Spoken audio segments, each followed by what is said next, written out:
இன்னைக்கு நம்ம ஜாம்பேக்காய் வேட்டைக்கு தான் நம்ம போகிறோம். அதாவது ஜாம்பேக்காய் பறிக்கிறக்காண்டி போகிறோம். இந்த ஜாம்பேக்காயில் வந்துட்டு நிறைய மருத்துவ குணங்கள்லாம் இருக்குங்க. அதனால தான் இந்த கேரளாவில் வந்து பெரும்பாலும் வீடுகளில் வந்துட்டு இந்த ஜாம்பேக்காய் மரம் வந்துட்டு வளர்ப்பாங்க. இந்த ஜாம்பேக்காய் வந்துட்டு எப்படி இருக்கும்னா, இந்த பார்த்தீங்களா இந்த மாதிரி தான் இருக்கும். இதை நீங்கள் பார்த்துருந்தீங்கன்னா கமெண்டில் வந்து சொல்லுங்கள். இதோட பேர் என்னன்னு சொல்லுங்கள். இது வந்துட்டு பல வெரைட்டியில் இருக்குது. இந்த ஜாம்பேக்காய் வந்துட்டு வெள்ளை கலரில், சிவப்பு கலரில் பல வெரைட்டியில் வந்துட்டு இந்த ஜாம்பேக்காய் வந்துட்டு இருக்குது.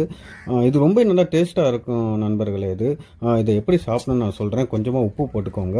அப்புறமா கொஞ்சமாக மிளகா பொடியும் போட்டு ரெண்டுமே நல்லா மிக்ஸ் பண்ணிக்கோங்க. அதாவது நம்ம மாங்காய்லாம் தொட்டு சாப்பிடுவோம் பார்த்தீங்களா, அதே மாதிரிக்கு தான் அந்த மாதிரிக்கு தொட்டு சாப்பிட்டு பாருங்கள். டேஸ்ட்டு வந்து ரொம்ப அல்டிமேட்டாக இருக்கும். என்ன இதில் கொஞ்சம் புளிப்பு வந்து கொஞ்சம் அதிகமாக இருக்கும். அதே மாதிரிக்கே நான் சாப்பிட்டு பார்த்துட்டு எப்படி இருக்குன்னு நான் சொல்கிறேன். நல்லா இருக்குங்க. இதோடைய டேஸ்ட்டை வந்துட்டு நம்ம வார்த்தைகளால் சொல்ல முடியலை. ரொம்ப நல்லா இருக்குது.